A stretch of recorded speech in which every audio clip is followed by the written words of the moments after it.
Dans la paisible région du Périgord, en France, l'été 1982 a marqué la fin d'une époque pour la petite commune de Salignac-Eyvig. Le docteur Paul Jobert, médecin rural respecté et aimé de tous, a disparu dans des circonstances qui allaient hanter cette communauté pendant près de 2 décennies. 56 ans, père de famille exemplaire, ce praticien dévoué qui avait consacré sa vie à soigner les habitants de cette région isolée s'est volatilisé après avoir répondu à un appel d'urgence dans une ferme éloignée. 18 ans plus tard, en l'an 2000, des chasseurs ont fait une découverte qui allait révéler une vérité bien plus sombre que tout ce que la communauté avait pu imaginer.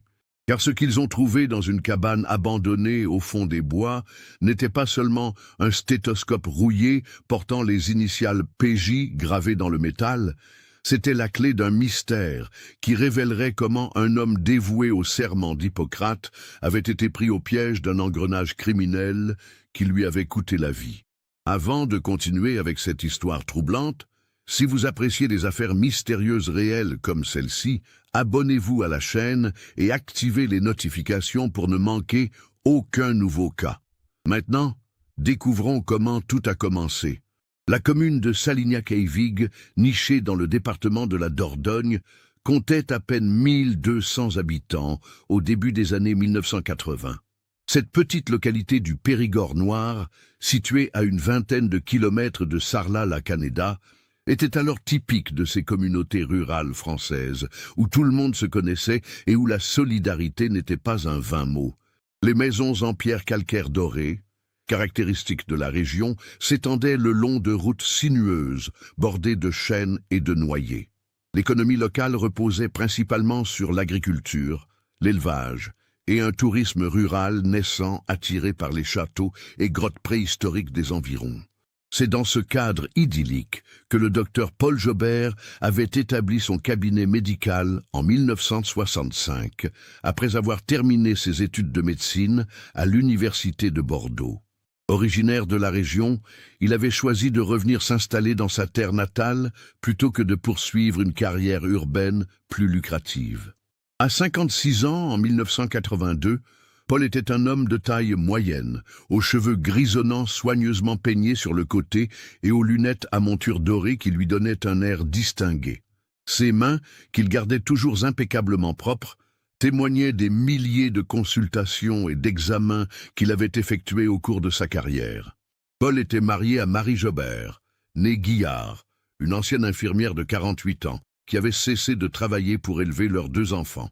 Marie était une femme discrète mais forte, aux cheveux châtain clair qu'elle portait toujours en chignon, et qui gérait avec une efficacité remarquable l'agenda de son mari et les aspects administratifs de son cabinet.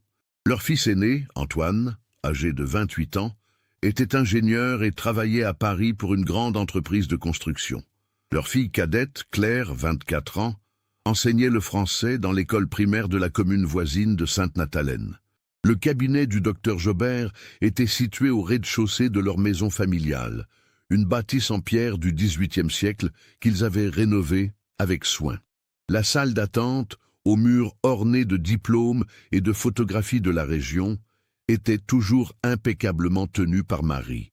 Une odeur caractéristique de désinfectant mêlée à celle de la cire d'abeille utilisée pour l'entretien des meubles anciens accueillait les patients. Le docteur Jobert était réputé pour prendre le temps nécessaire avec chaque patient, une qualité rare qui lui valait un respect unanime dans la région. Sa réputation dépassait largement les limites de Salignac-Eyvig.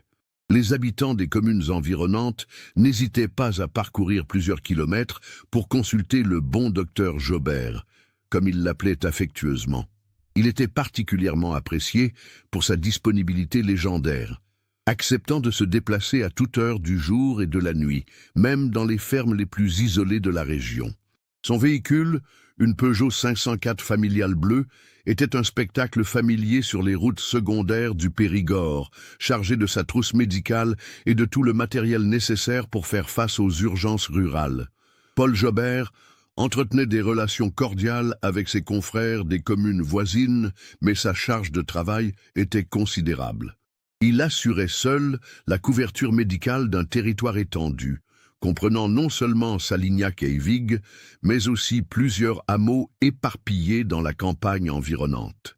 Les week-ends et les jours fériés ne représentèrent pas de répit pour lui, car il était souvent le seul médecin disponible dans un rayon de 30 kilomètres. Sa pratique médicale était reconnue comme exemplaire par ses pairs. Il avait développé une expertise particulière dans le traitement des pathologies chroniques fréquentes en milieu rural, et sa pharmacie personnelle était parfaitement organisée et constamment mise à jour. Paul était méticuleux dans ses prescriptions, tenant un registre détaillé de tous les médicaments qu'il administrait ou prescrivait. Cette rigueur administrative, inhabituelle pour l'époque, témoignait de son professionnalisme et de sa conscience des responsabilités liées à sa fonction. La famille Jobert était profondément intégrée dans la vie sociale de la commune. Marie participait activement aux œuvres caritatives locales, notamment l'organisation de la kermesse annuelle et la collecte de fonds pour la restauration de l'église Saint-Julien. Paul siégeait au conseil municipal en tant que conseiller depuis 1977, apportant son expertise médicale lors des débats sur les questions de santé publique. Le dimanche, la famille au complet assistait à la messe de 11 heures, occupant traditionnellement le troisième banc à droite de la nef centrale.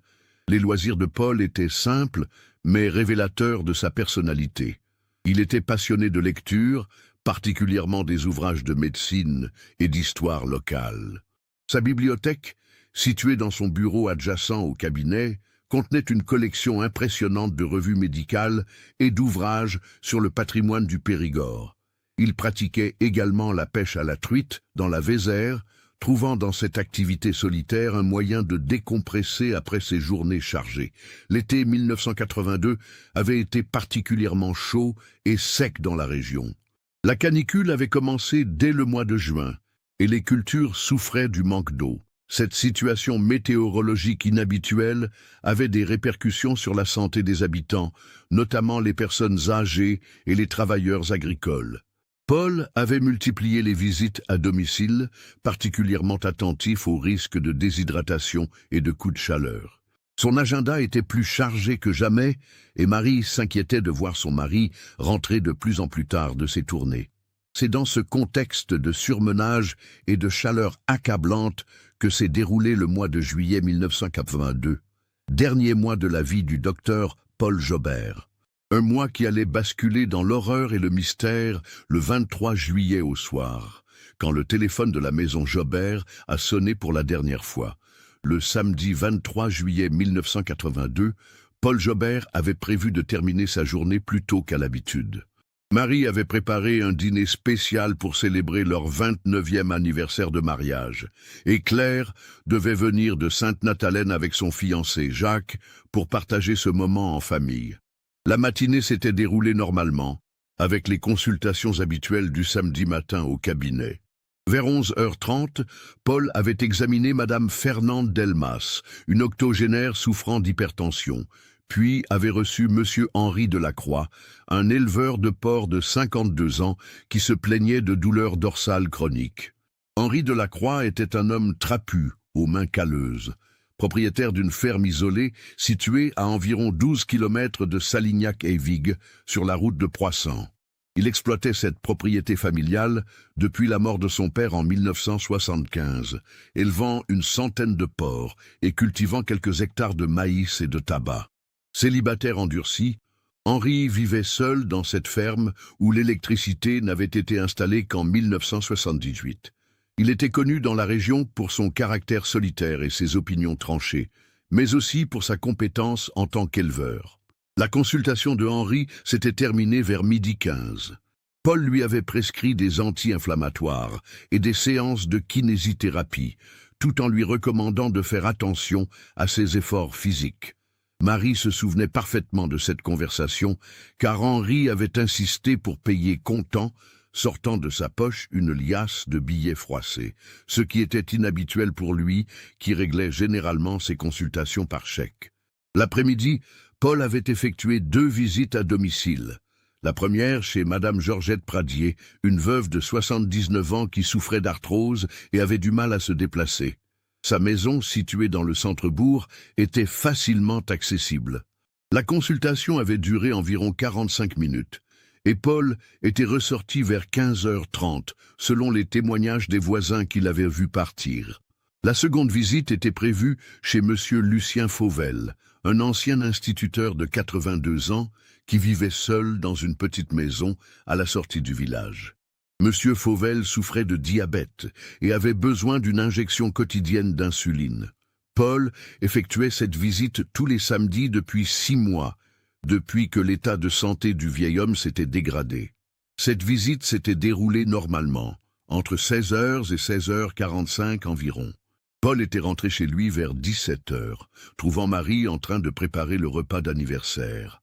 Elle avait prévu de cuisiner son plat préféré, un confit de canard au cèpe accompagné de pommes de terre sarladaises. L'atmosphère était détendue et joyeuse. Paul s'était installé dans son bureau pour mettre à jour ses dossiers médicaux, une habitude qu'il avait conservée depuis le début de sa carrière. Il notait toujours scrupuleusement les détails de chaque consultation, les prescriptions effectuées et les observations cliniques. Vers 18h30, Claire était arrivée avec Jacques, son fiancé. Jacques Martineau, âgé de 26 ans, était instituteur dans une école de Sarlat-la-Canéda. C'était un jeune homme sérieux et travailleur, qui avait gagné l'estime de Paul et Marie par sa courtoisie et son attention envers Claire.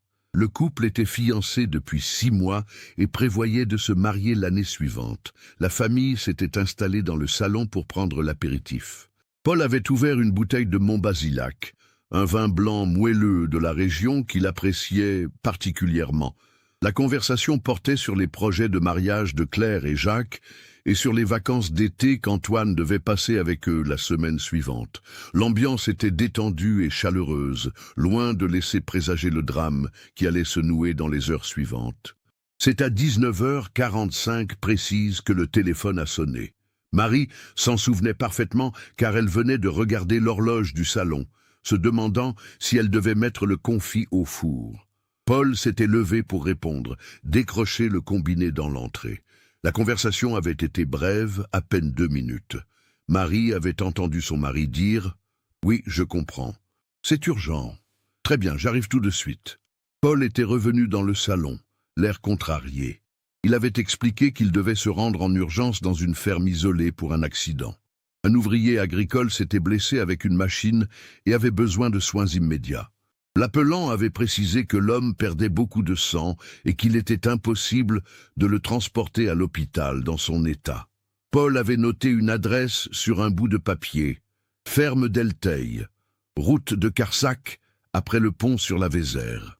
Marie avait protesté doucement, rappelant que c'était leur anniversaire de mariage. Paul avait répondu avec ce sourire patient qu'elle connaissait bien. « Tu sais que je ne peux pas refuser une urgence, ma chérie. Je serai de retour dans 2 heures, maximum. Gardez-moi du confit au chaud. » Il avait embrassé sa femme et sa fille, serré la main de Jacques, puis était monté chercher sa trousse médicale dans son bureau. Paul était redescendu quelques minutes plus tard, portant sa trousse en cuir noir et sa veste de médecin. Il avait vérifié le contenu de sa mallette. Stéthoscope, tensiomètre, seringue, produits de suture, médicaments d'urgence. Tout était en ordre. Il avait pris les clés de sa Peugeot 504 et s'était dirigé vers la porte. « À tout à l'heure », avait-il lancé en sortant. Ces mots allaient résonner dans la mémoire de Marie pendant les 18 années suivantes. Il était exactement 20h15 quand Paul avait quitté la maison familiale. Plusieurs voisins l'avaient vu partir, notamment Madame Bernadette Lacroix, qui arrosait ses géraniums sur son balcon. Elle avait remarqué que Paul conduisait plus vite que d'habitude, ce qui était inhabituel pour cet homme généralement prudent au volant.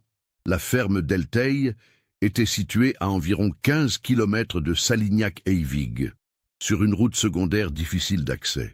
Il fallait emprunter la départementale 47, direction Carsac-Aillac, puis tourner à droite après le pont sur la Vézère. La propriété se trouvait au bout d'un chemin de terre de près de 2 km, bordé de chênes et de châtaigniers. C'était une exploitation agricole abandonnée depuis plusieurs années, propriété de la famille Delteil qui avait quitté la région au milieu des années 1970. Marie avait commencé à s'inquiéter vers 23 heures. Paul n'était jamais en retard sans prévenir, et il avait l'habitude de téléphoner quand une urgence se prolongeait. Elle avait essayé de joindre le commissariat de Sarlat-la-Canéda, mais le samedi soir, seuls les services de permanence fonctionnaient. L'agent de service lui avait conseillé d'attendre jusqu'au lendemain matin avant de signaler une disparition.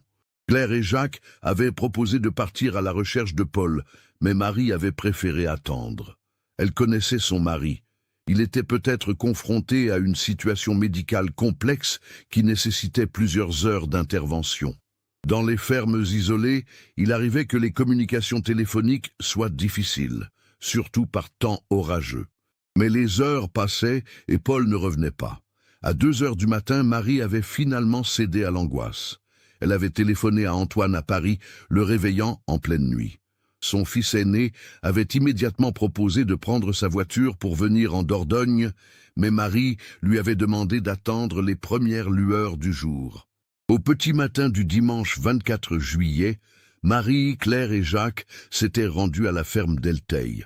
Le trajet leur avait pris près de 30 minutes, car ils avaient eu du mal à localiser l'exploitation abandonnée.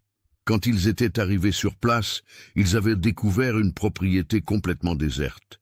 Les bâtiments agricoles étaient en mauvais état, envahis par la végétation. Il n'y avait aucune trace de la Peugeot 504 de Paul, ni d'ailleurs d'aucun véhicule. L'angoisse de Marie s'était transformée en panique. Elle avait fait le tour de la propriété, appelant Paul à tue-tête, fouillant les bâtiments abandonnés. Mais la ferme d'Elteil était vide depuis des années. Il n'y avait aucun signe d'activité récente, aucune trace d'un accident ou d'une urgence médicale. L'herbe haute n'avait pas été piétinée. Les portes des bâtiments étaient fermées par des cadenas rouillés depuis longtemps. C'est à ce moment-là que la famille Jobert avait compris que quelque chose de grave était arrivé. L'appel d'urgence de la veille au soir était un piège, et Paul était tombé dedans. Mais qui avait téléphoné? Pourquoi? Et surtout, où était passé le docteur Paul Jobert? La gendarmerie de Sarlat-la-Canéda avait été alertée dès le dimanche matin. Le brigadier-chef Marcel Durand s'était rendu sur place avec 2 gendarmes pour constater la disparition. L'enquête officielle venait de commencer, mais elle allait se révéler plus complexe et plus longue que personne ne l'imaginait à ce moment-là. L'enquête sur la disparition du docteur Paul Jobert avait été confiée à l'inspecteur Michel Lavigne, un homme d'expérience de 42 ans qui dirigeait la section criminelle de la gendarmerie de Sarlat-la-Canéda. Lavigne était un policier méticuleux, père de 3 enfants, qui avait grandi dans la région et connaissait bien les particularités du territoire périgordin. Il comprenait l'importance de cette affaire, non seulement par l'impact qu'elle avait sur la communauté locale, mais aussi par la personnalité irréprochable de la victime. Dès le lundi 25 juillet 1982, Lavigne avait organisé des recherches systématiques dans un rayon de 50 km autour de Salignac-Eyvig. Des équipes de gendarmes, assistées par des pompiers volontaires et des habitants de la région, avaient ratissé les bois, les champs et les routes secondaires. Un hélicoptère de la sécurité civile basé à Périgueux avait survolé la zone pendant 3 jours consécutifs, sans résultat. La Peugeot 504 bleue de Paul demeurait introuvable. Lavigne avait fait diffuser un avis de recherche dans tous les départements limitrophes, ainsi qu'un signalement détaillé du véhicule. Immatriculation 1547 TD 24, avec une éraflure caractéristique sur l'aile droite, suite à un accrochage survenu 6 mois plus tôt. Tous les hôpitaux de la région avaient été contactés, les morgues vérifiées, les aires d'autoroute surveillées. Aucune trace du docteur Jobert ou de sa voiture. L'analyse de l'appel téléphonique du 23 juillet avait révélé ses premiers mystères.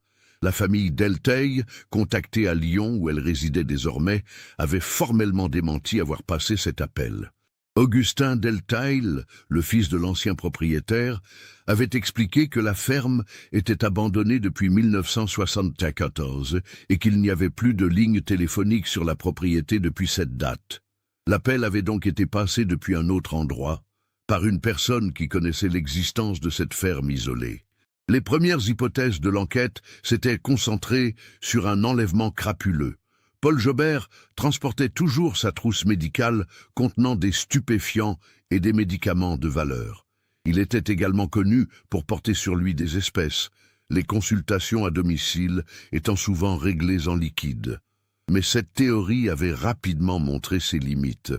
Aucune demande de rançon n'avait été formulée, et Paul n'était pas assez riche pour justifier un enlèvement de grande envergure.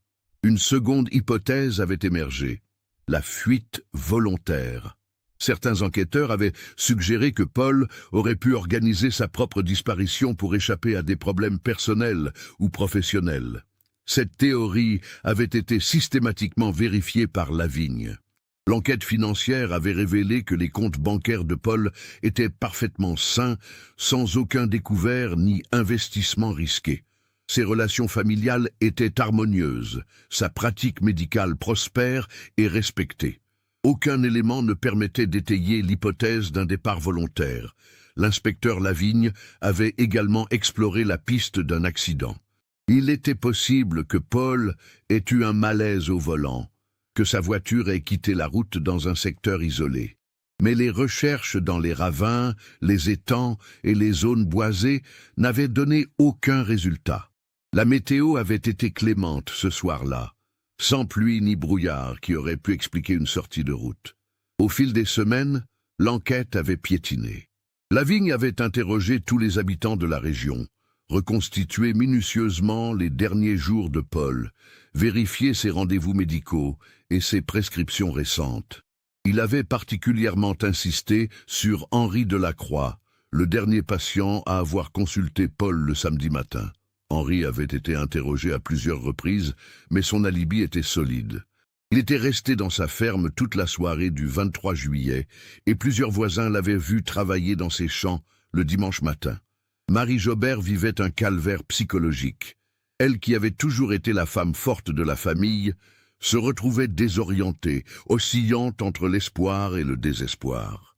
Les premiers mois, elle avait refusé de ranger les affaires de Paul, gardant ses vêtements dans l'armoire, ses livres sur le bureau, sa trousse médicale dans l'entrée. Elle espérait encore son retour, imaginant qu'il avait perdu la mémoire suite à un accident et qu'il réapparaîtrait un jour. Claire avait dû reporter son mariage, prévu initialement pour le printemps 1983. Elle ne se sentait pas le cœur à célébrer dans de telles circonstances. Jacques avait fait preuve d'une patience remarquable, soutenant sa fiancée dans cette épreuve. Il avait même proposé de s'installer temporairement à Salignac-Eyvigues pour aider Marie à gérer le cabinet médical et les aspects administratifs de la disparition. Antoine avait pris un congé sans solde de son entreprise parisienne pour s'occuper de sa famille. Il avait organisé les recherches privées, engagé un détective privé, fait appel à des médiums et à des radiesthésistes. Toutes ces démarches s'étaient révélées infructueuses, mais elles témoignaient de sa détermination à retrouver son père. Antoine était un homme pragmatique, ingénieur de formation, mais la disparition de Paul l'avait profondément déstabilisé. Le cabinet médical de Paul avait été fermé définitivement en septembre 1982. Un médecin remplaçant de Sarlat-la-Canéda assurait les urgences, mais les habitants de Salignac-Eyvigues avaient perdu leur référent médical. Beaucoup d'entre eux, particulièrement les personnes âgées, avaient dû modifier leurs habitudes de soins. Cette situation avait créé un vide sanitaire dans la région qui n'avait été comblé qu'en 1984 par l'installation d'un jeune médecin fraîchement diplômé. La disparition du docteur Jobert avait également eu des répercussions sur la vie sociale de la commune. Paul était une personnalité respectée, membre du conseil municipal, organisateur de la collecte annuelle pour les œuvres caritatives. Son absence avait créé un vide difficile à combler.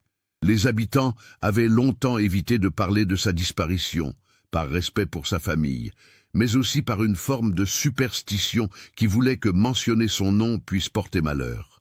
Au niveau de l'enquête officielle, l'affaire avait été classée sans suite en janvier 1984, faute d'éléments nouveaux. L'inspecteur Lavigne avait épuisé toutes les pistes, interrogé des centaines de personnes, vérifié tous les témoignages. Le dossier était resté ouvert, mais l'enquête active avait été suspendue. Lavigne avait gardé un sentiment d'inachevé concernant cette affaire, persuadé que des éléments lui avaient échappé. Marie avait finalement accepté de faire déclarer Paul décédé en 1987, 5 ans après sa disparition. Cette démarche administrative lui avait permis de toucher les assurances vie et de régler les aspects successoraux, mais elle avait vécu cette étape comme un deuil supplémentaire. Elle avait vendu la maison familiale en 1988 pour s'installer dans un appartement plus petit au centre de Sarlat-la-Canéda, ne supportant plus de vivre dans les lieux qui lui rappelaient Paul. Claire s'était finalement mariée avec Jacques en juin 1985, dans la plus stricte intimité. Elle avait choisi de porter le nom de son mari, devenant Claire Martineau, comme pour tourner une page douloureuse de son existence. Le couple s'était installé à Bergerac, où Jacques avait obtenu un poste de directeur d'école. Ils avaient eu 2 enfants, un garçon et une fille, à qui ils avaient raconté l'histoire de leur grand-père disparu. Antoine était retourné à Paris en 1984, mais il continuait à venir régulièrement en Dordogne pour voir sa mère. Il avait fait carrière dans l'ingénierie, se mariant en 1986 avec une collègue architecte. Le couple avait eu 3 enfants, mais Antoine avait toujours évité de parler de la disparition de son père. C'était un sujet trop douloureux, qui ravivait des blessures jamais vraiment cicatrisées. Les années 1990 avaient apporté des changements dans la région. Le tourisme s'était développé, de nombreuses résidences secondaires avaient été construites, la population avait augmenté. Salignac-et-Eyvigues était devenu un lieu de villégiature prisé des citadins en quête d'authenticité rurale. Mais les anciens habitants n'avaient pas oublié l'histoire du docteur Jobert. Son nom revenait parfois dans les conversations lors des fêtes locales ou des réunions de famille. Henri Delacroix avait continué à exploiter sa ferme isolée, mais il était devenu encore plus solitaire après la disparition de Paul. Il évitait les contacts sociaux, ne fréquentait plus les cafés du village. Certains habitants trouvaient son comportement étrange, mais personne n'osait le questionner directement. Henri avait été suffisamment éprouvé par les interrogatoires policiers pour développer une méfiance viscérale envers toute forme d'autorité. L'inspecteur Lavigne avait pris sa retraite en 1995, mais il n'avait jamais oublié l'affaire Jobert. Il gardait chez lui une copie du dossier qu'il relisait parfois, espérant y déceler un détail qui lui aurait échappé. Il avait la conviction que la solution se trouvait dans les éléments déjà recueillis, mais il n'arrivait pas à faire le lien qui permettrait de résoudre l'énigme. C'est dans ce contexte de mystère non résolu que s'est déroulée la fin des années 1990 dans la région de Salignac-et-Eyvigues. 18 ans après la disparition du docteur Paul Jobert, sa famille avait appris à vivre avec cette blessure béante. Mais le destin allait bientôt leur réserver une révélation aussi inattendue que bouleversante. Le samedi 4 novembre 2000, la météo était typique de l'automne périgordin. Un ciel gris et bas, une température de 8 degrés Celsius et cette humidité caractéristique qui pénètre les os. Jean-Baptiste Mornay, un électricien de 43 ans habitant Sarlat-la-Canéda, avait décidé de profiter de son week-end pour une partie de chasse au sanglier dans les bois communaux de Salignac-et-Eyvigues. Chasseur expérimenté depuis l'âge de 16 ans, Jean-Baptiste connaissait parfaitement cette forêt qu'il arpentait depuis des décennies. Accompagné de son beau-frère Alain Vidal, un mécanicien de 39 ans, Jean-Baptiste avait prévu de traquer le gibier dans un secteur peu fréquenté, situé à environ 3 km au nord-est du village. Cette zone boisée, composée principalement de chênes et de châtaigniers centenaires, était réputée pour abriter une population importante de sangliers qui descendaient des collines pour se nourrir dans les champs cultivés. Les 2 hommes étaient partis de bonne heure, vers 6h30 du matin, équipés de leurs fusils de chasse, de leur tenue de camouflage orange réglementaire et de tout le matériel nécessaire pour une journée en forêt. Jean-Baptiste portait un sac à dos contenant des vivres, une trousse de premiers secours et une lampe torche. Il avait également emporté ses jumelles Zeiss, un cadeau de mariage que sa femme lui avait offert 10 ans plus tôt. Vers 9h du matin, Les deux chasseurs avaient repéré des traces fraîches de sangliers près d'un petit ruisseau qui serpentait dans la vallée. Les empreintes dans la boue humide indiquaient le passage récent d'une compagnie de sangliers, probablement une laie accompagnée de ses marcassins. Jean-Baptiste et Alain avaient décidé de suivre ces traces, s'enfonçant progressivement dans une partie de la forêt qu'ils connaissaient moins bien. C'est en longeant le ruisseau vers 10h45 que Jean-Baptiste avait aperçu une construction qu'il n'avait jamais remarquée auparavant. Il s'agissait d'une petite cabane en bois, à demi dissimulée par la végétation et les ronces qui avaient poussé autour d'elle au fil des années. La structure semblait ancienne, probablement construite dans les années 1960 ou 1970 par un chasseur ou un bûcheron pour s'abriter pendant ses activités. La cabane mesurait environ 3 mètres sur 4, avec un toit à 2 pentes recouvert de tôles ondulées rouillées. Les murs étaient constitués de planches de châtaignier, noircies par le temps et partiellement envahies par la mousse. Une petite porte en bois, dont la peinture verte s'écaillait, fermait l'unique entrée. Il n'y avait qu'une seule fenêtre, dont les carreaux étaient brisés depuis longtemps. Intrigué par cette découverte, Jean-Baptiste s'était approché de la cabane. L'endroit semblait abandonné depuis de nombreuses années. Les ronces avaient poussé devant la porte, formant un rideau végétal presque impénétrable. Il avait fallu qu'Alain sorte son couteau de chasse pour dégager un passage. L'odeur qui se dégageait de la cabane était un mélange d'humidité, de moisissure et de feuilles mortes. La porte n'était pas fermée à clé, mais elle était gonflée par l'humidité et difficile à ouvrir. Jean-Baptiste avait dû forcer avec son épaule pour réussir à l'entrebâiller suffisamment pour se glisser à l'intérieur. Alain était resté dehors, continuant à surveiller les alentours au cas où du gibier se manifesterait. L'intérieur de la cabane était plongé dans une pénombre grisâtre, éclairée seulement par la faible lumière filtrant à travers la fenêtre brisée. Il fallut quelques secondes à Jean-Baptiste pour que ses yeux s'habituent à l'obscurité. Ce qu'il découvrit alors allait marquer le début d'une nouvelle phase dans l'enquête sur la disparition du docteur Paul Jobert. Sur une table branlante, au centre de la pièce, étaient posés plusieurs objets qui n'avaient manifestement rien à faire dans une cabane de chasseurs abandonnée. Le premier objet que Jean-Baptiste avait remarqué était un stéthoscope en métal, dont les branches chromées avaient terni avec le temps, mais étaient encore parfaitement reconnaissables.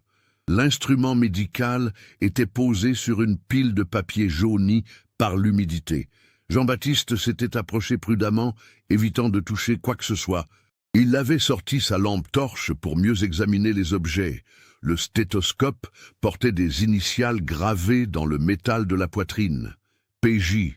Les lettres étaient nettes, gravées avec précision, probablement par un bijoutier ou un graveur professionnel.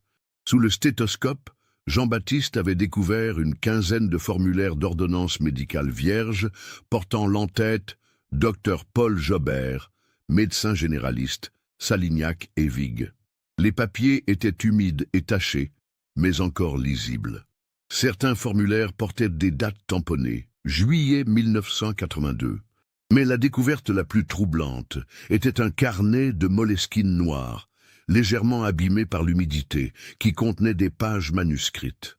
Jean-Baptiste avait ouvert le carnet avec précaution, découvrant une écriture fine et régulière qu'il ne connaissait pas. Les premières lignes qu'il avait pu déchiffrer dans la lumière de sa lampe torche l'avaient glacé d'effroi. « Si quelqu'un trouve ce carnet, qu'il sache que je n'ai jamais voulu faire de mal à personne. On m'a forcé à agir contre mes convictions médicales. J'aurais dû avoir le courage de refuser dès le début.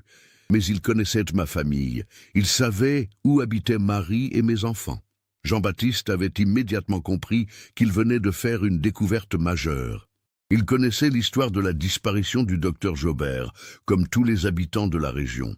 Ces objets étaient manifestement liés à cette affaire vieille de 18 ans.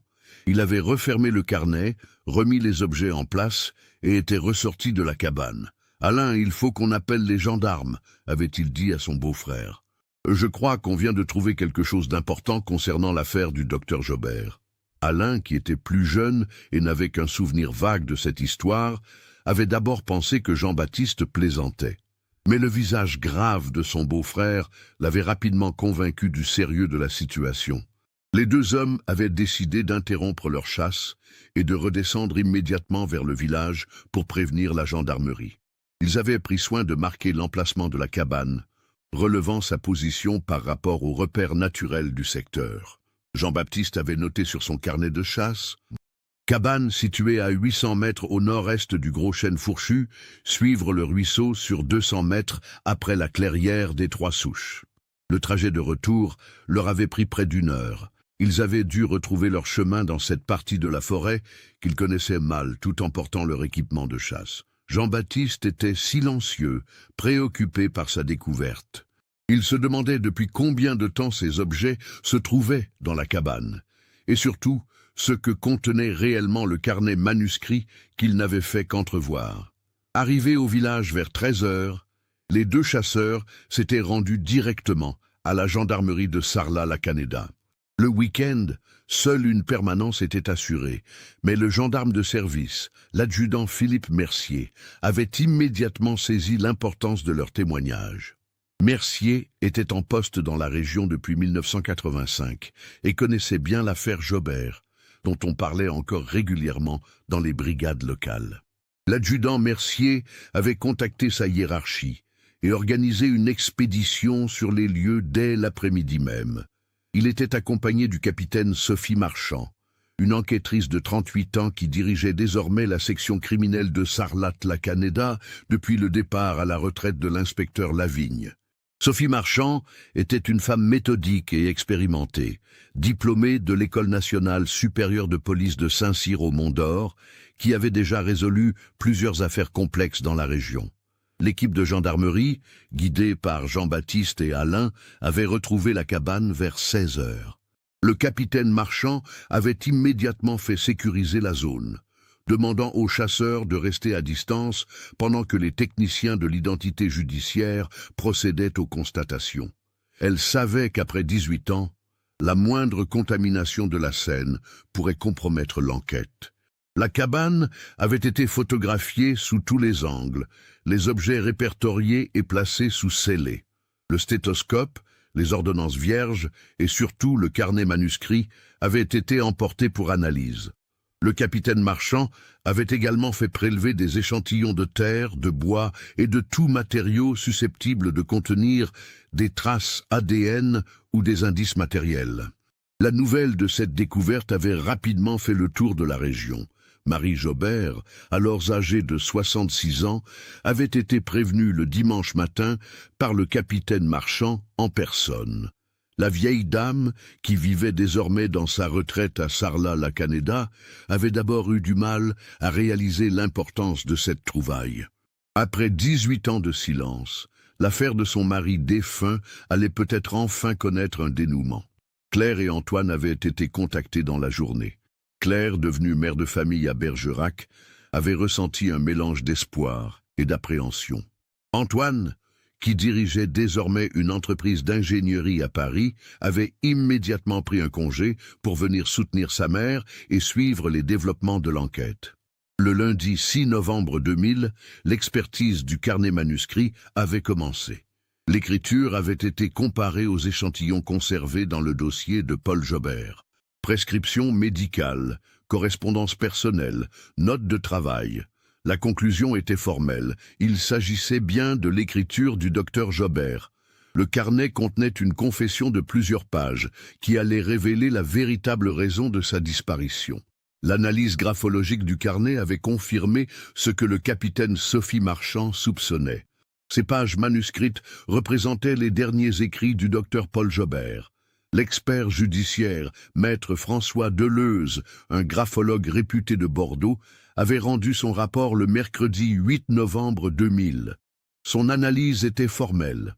L'écriture correspondait parfaitement aux échantillons de référence, mais elle révélait également des signes de stress et d'urgence inhabituels dans le tracé des lettres. Le contenu du carnet était bouleversant.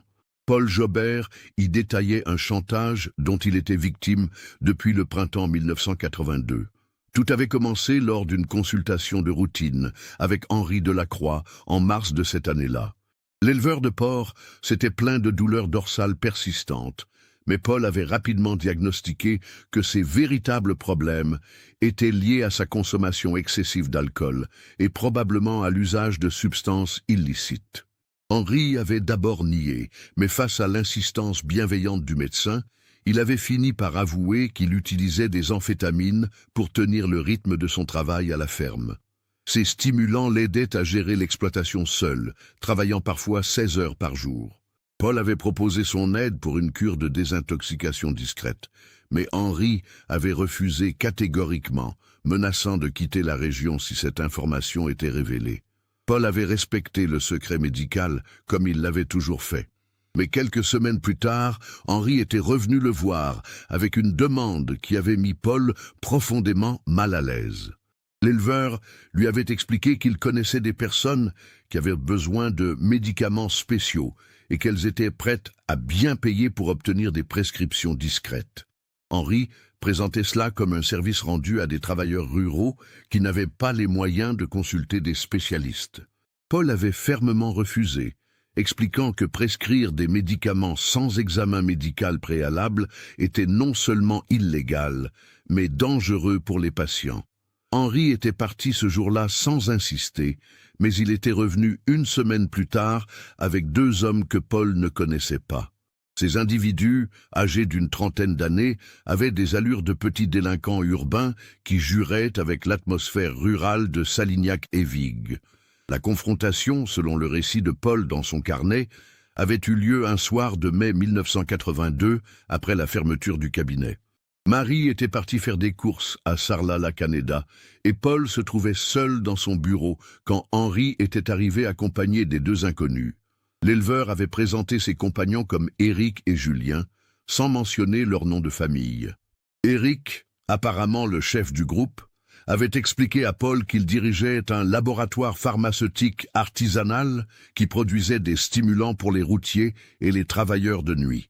Ils avaient besoin de prescriptions légales pour se procurer certains composants chimiques, notamment des précurseurs d'amphétamines qui étaient vendus sous forme de médicaments contre l'asthme et la narcolepsie.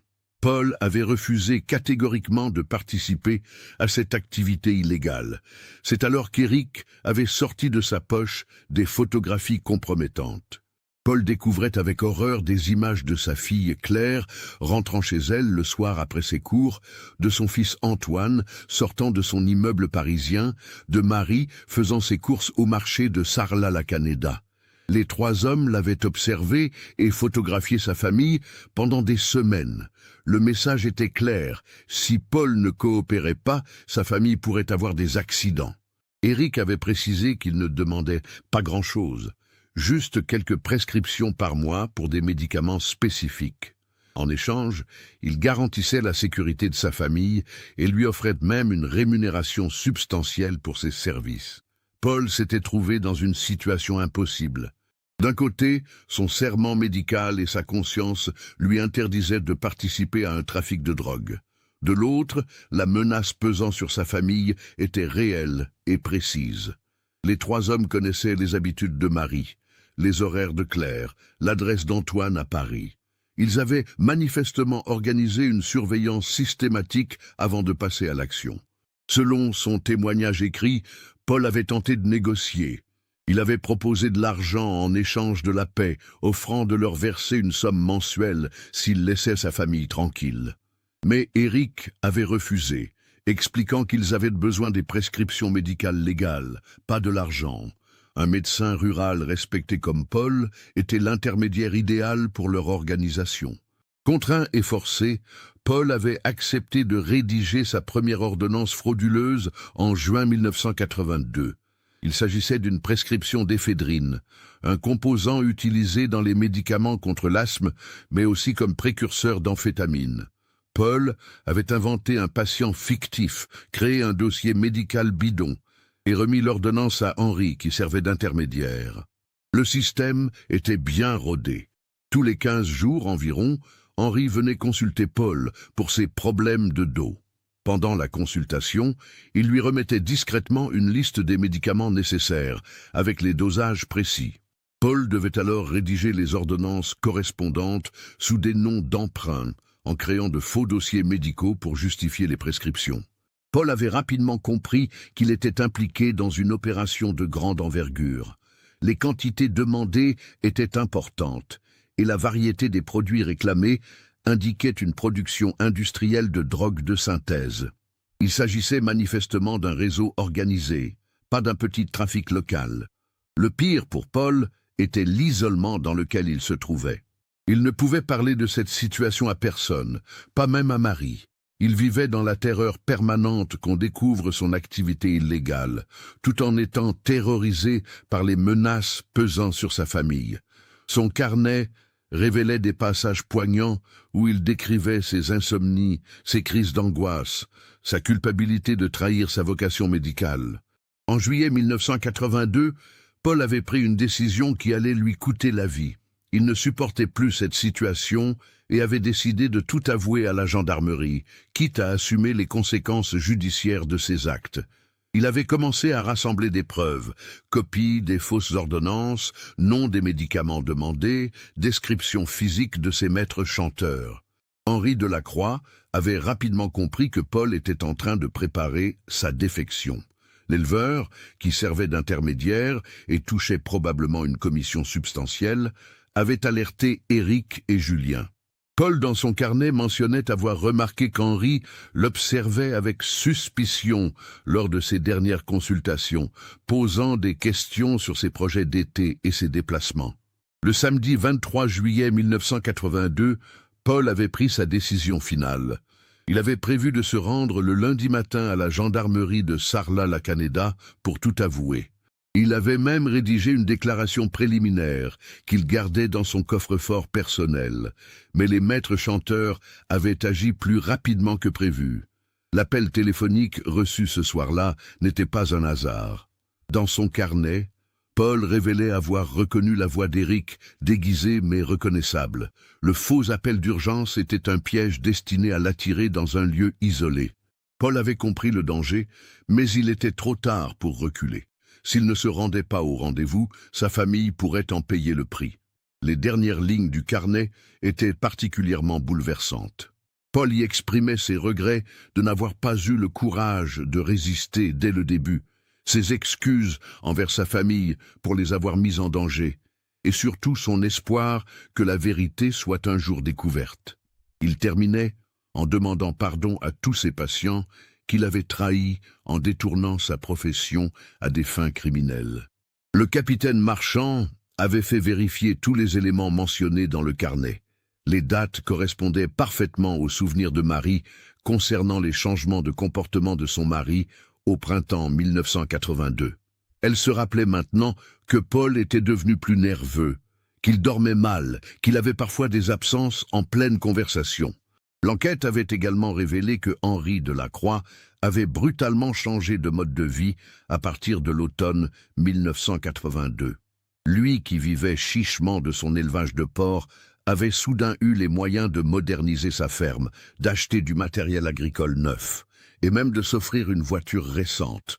Quand les gendarmes l'avaient interrogé sur l'origine de ces ressources nouvelles, Henri avait prétendu avoir hérité d'un oncle éloigné. Mais le plus troublant était la découverte faite dans les archives de la pharmacie Dubois de Sarlat-la-Canéda. En vérifiant les registres de vente de médicaments pour l'année 1982, les enquêteurs avaient trouvé de nombreuses ordonnances suspectes portant la signature de Paul Jobert. Des prescriptions d'éphédrine, de pseudoéphédrine et d'autres composés chimiques en quantités inhabituelles, sous des noms de patients que personne ne connaissait dans la région. Monsieur André Dubois, le pharmacien, se souvenait maintenant de ces ordonnances qui l'avaient intrigué à l'époque. Il avait trouvé étrange que le docteur Jobert prescrive soudain des médicaments qu'il n'avait jamais demandés auparavant. Mais la réputation irréprochable de Paul l'avait dissuadé de poser des questions. Il regrettait amèrement de ne pas avoir été plus vigilant. Le capitaine Marchand avait maintenant la certitude que Paul Jobert avait été assassiné par les membres de ce réseau de trafiquants. Mais 18 ans après les faits, il fallait retrouver les coupables. Henri Delacroix était toujours vivant et habitait sa ferme isolée. Il était devenu le suspect numéro 1 de cette affaire qui reprenait une nouvelle dimension. Le mercredi 15 novembre 2000, une perquisition avait été organisée à la ferme Delacroix. Henri, alors âgé de 70 ans, avait d'abord tenté de nier toute implication dans la disparition de Paul. Mais confronté aux révélations du carnet et aux preuves rassemblées par les enquêteurs, il avait fini par craquer psychologiquement. La vérité était encore plus sordide que ce que Paul avait écrit dans son carnet.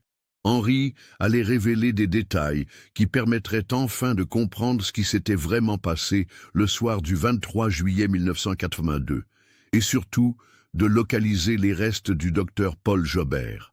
La confrontation entre Henri Delacroix et le capitaine Sophie Marchand avait eu lieu dans la salle d'interrogatoire de la gendarmerie de Sarlat-la-Canéda le jeudi 16 novembre 2000 à 14 heures précises.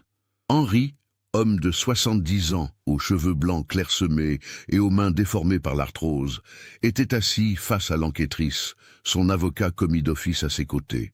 18 ans de silence et de culpabilité avaient creusé des rides profondes sur son visage buriné par le travail de la terre.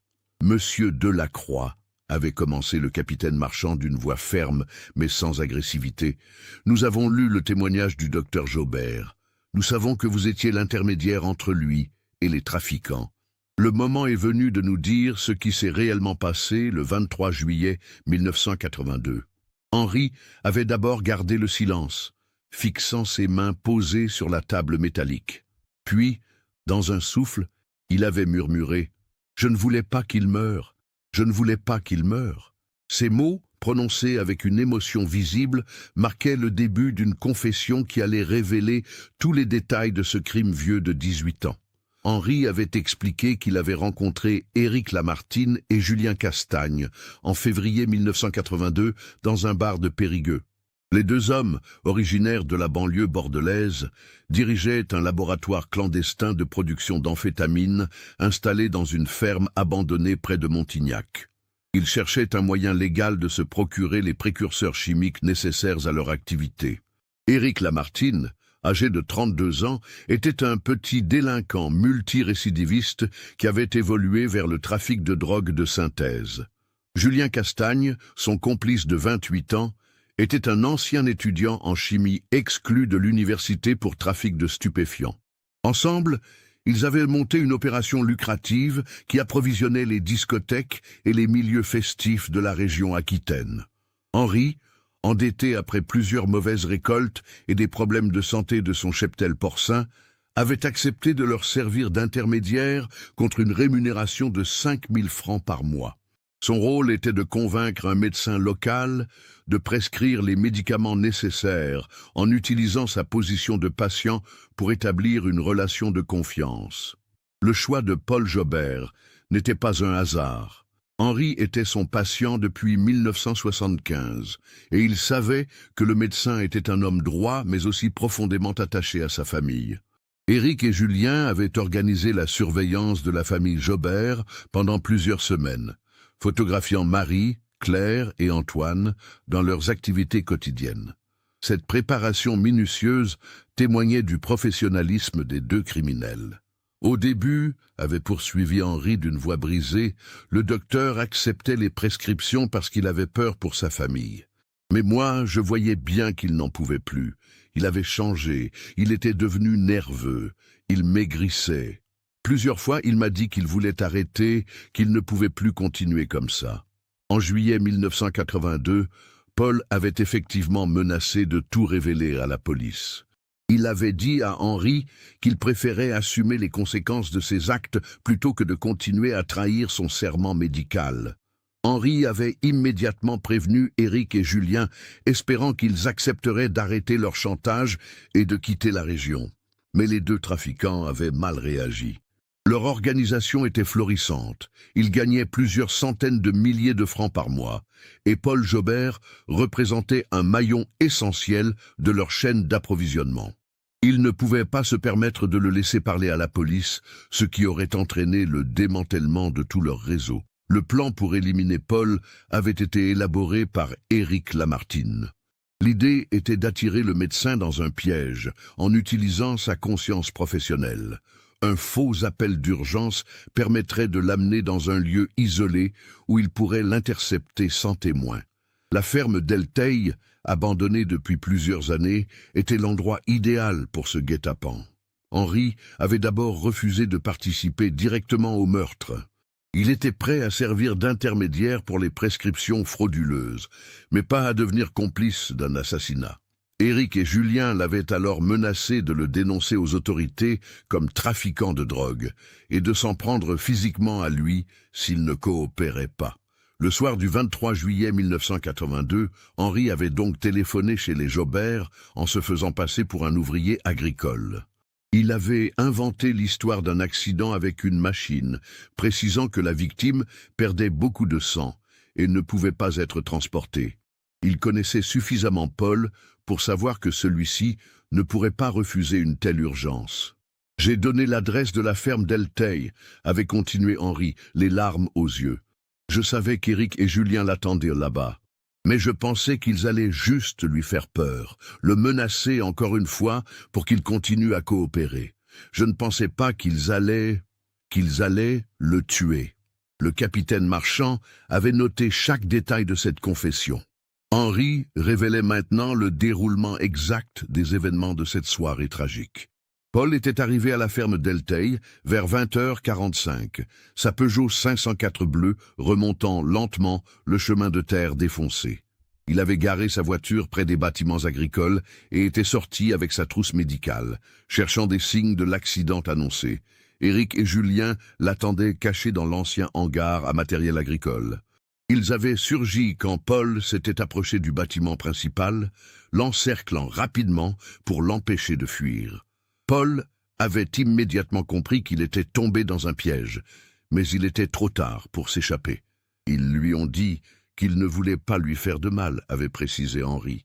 Éric a expliqué au docteur qu'ils allaient juste l'emmener quelque part pour discuter calmement, pour trouver un arrangement qui convienne à tout le monde. Il voulait le convaincre de continuer à coopérer en échange d'une meilleure rémunération.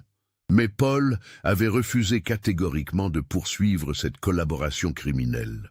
Il avait dit aux deux hommes qu'il préférait mourir plutôt que de continuer à trahir son serment médical. Cette détermination avait mis Éric en colère. Il ne supportait pas qu'un bourgeois de province lui tienne tête et menace de détruire son organisation lucrative.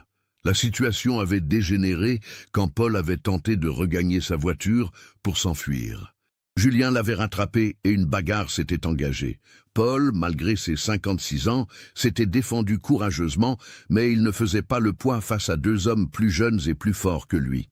Un coup de matraque télescopique d'Éric l'avait assommé. « Ils m'ont appelé vers 23 heures, avait poursuivi Henri. Éric était paniqué. Il m'a dit que le docteur était mort, qu'il avait fait un malaise cardiaque pendant la bagarre. Il voulait que je vienne les aider à faire disparaître le corps et la voiture. » Henri était arrivé à la ferme d'Elteil vers minuit, au volant de son tracteur équipé d'une remorque. Il avait trouvé Éric et Julien en train de fouiller la voiture de Paul, récupérant tout ce qui pourrait les compromettre. Ils avaient pris la trousse médicale, les papiers personnels de Paul et surtout le carnet où celui-ci avait commencé à noter des détails sur leur organisation criminelle. Le corps de Paul gisait dans le hangar agricole. Henri avait constaté qu'il était bien mort, probablement d'une crise cardiaque provoquée par le stress et les coups reçus. Les deux trafiquants avaient chargé le cadavre dans la remorque du tracteur, puis avaient poussé la Peugeot 504 dans un ravin situé à 3 kilomètres de là, la recouvrant de branches et de végétation. « Nous avons emmené le corps dans ma ferme », avait avoué Henri, la voix tremblante. « Éric et Julien voulaient le brûler, mais j'ai dit que c'était trop dangereux, que la fumée attirerait l'attention des voisins. Alors, nous l'avons enterré dans mon champ de maïs, près de la limite nord de ma propriété. Le lendemain, les deux criminels avaient quitté la région précipitamment, emmenant avec eux la trousse médicale de Paul et la plupart de ses affaires personnelles. Ils avaient laissé quelques objets dans la cabane forestière, probablement pour faire croire à un accident de chasse ou à une mort naturelle si le corps était découvert un jour. Henri avait vécu 18 ans avec ce secret, terrorisé à l'idée que la vérité soit découverte. Il avait utilisé l'argent gagné grâce au trafic pour moderniser sa ferme, espérant se racheter une conduite par le travail honnête. Mais la culpabilité ne l'avait jamais quitté. Tous les jours, je pensais au docteur, avait-il murmuré. C'était un homme bien, il ne méritait pas de mourir comme ça. J'aurais dû avoir le courage de refuser de participer à ce traquenard. Mais j'avais peur qu'il s'en prenne à moi. Le capitaine Marchand avait organisé immédiatement une perquisition dans la ferme de la Croix. L'expertise du sol par géoradar avait révélé une anomalie dans le champ de maïs, exactement à l'endroit indiqué par Henri. Le lundi 20 novembre 2000, les restes du docteur Paul Jobert avaient été exhumés par les équipes de l'identité judiciaire. Le corps était dans un état de conservation remarquable grâce à la nature argileuse du sol périgordin. L'expertise médico-légale avait confirmé les déclarations d'Henri. Paul était mort d'un arrêt cardiaque, probablement provoqué par le stress et les traumatismes physiques subis.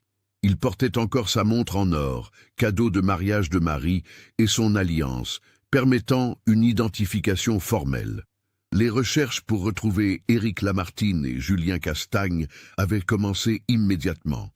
Les deux hommes avaient de quitter la région en août 1982, mais leurs traces avaient été retrouvées grâce aux archives policières. Éric était mort en 1995 dans un règlement de compte lié au trafic de drogue à Marseille. Julien avait été arrêté en 1988 pour une affaire de production d'ecstasy et purgeait une peine de 10 ans de prison à la maison d'arrêt de Fleury-Mérogis. Confronté aux révélations d'Henri et aux preuves rassemblées par les enquêteurs, Julien Castagne avait confirmé la version des faits. Il avait ajouté des détails sur l'organisation criminelle dont faisait partie leur groupe, permettant aux autorités de démanteler plusieurs réseaux de trafiquants encore actifs dans la région. L'annonce de la découverte des restes du docteur Paul Jobert avait bouleversé toute la région du Périgord. Le mercredi 22 novembre 2000, le capitaine Sophie Marchand avait organisé une conférence de presse en présence de la famille Jobert et des autorités locales. 18 ans après sa disparition, Paul allait enfin pouvoir recevoir une sépulture digne de son dévouement à la médecine rurale. Marie Jobert, âgée de 66 ans, avait écouté les révélations avec un mélange de soulagement et d'amertume. « Au moins, maintenant, nous savons », avait-elle déclaré d'une voix émue. Paul est mort en essayant de protéger ses valeurs et sa famille. Il a refusé de continuer à collaborer avec ces criminels, même si cela lui coûtait la vie.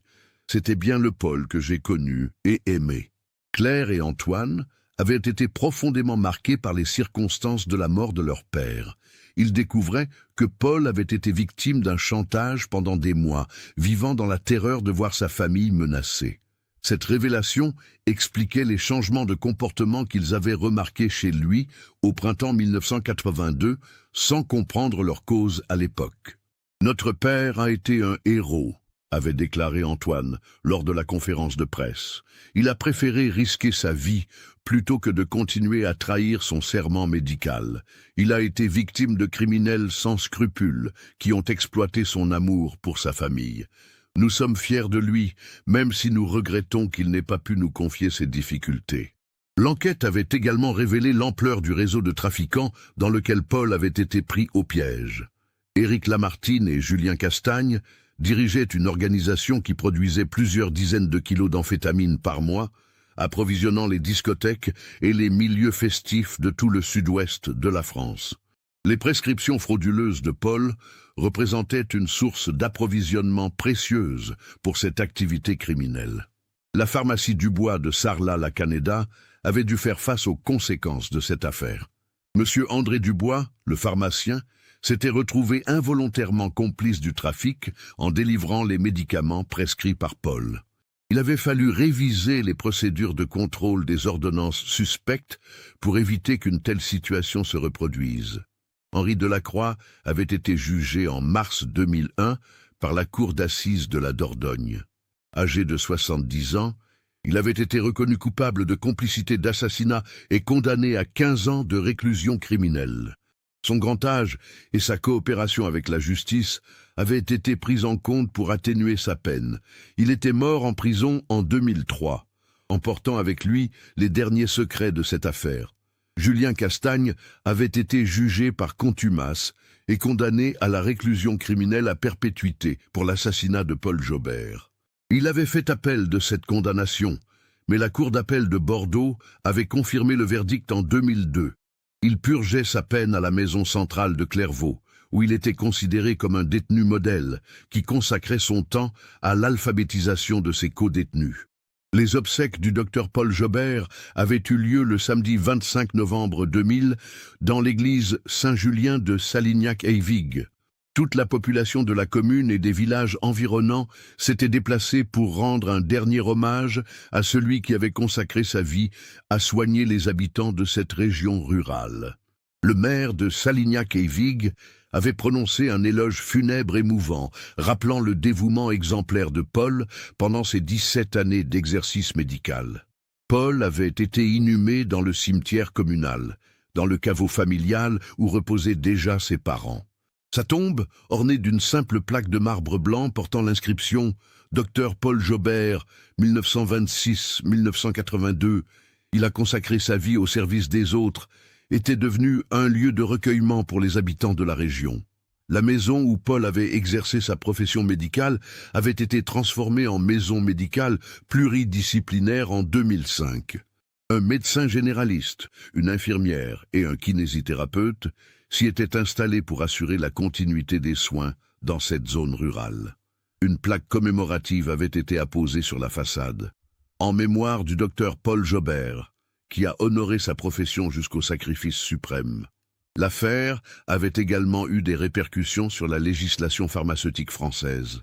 Le ministère de la Santé avait renforcé les contrôles sur les prescriptions de médicaments contenant des précurseurs chimiques, obligeant les médecins à justifier plus rigoureusement leur prescription de certaines substances.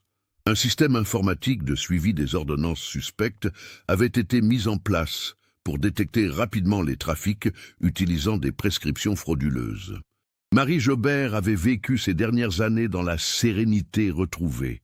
Elle savait enfin ce qui était arrivé à son mari, et cette vérité, aussi douloureuse soit-elle, lui avait permis de faire vraiment son deuil.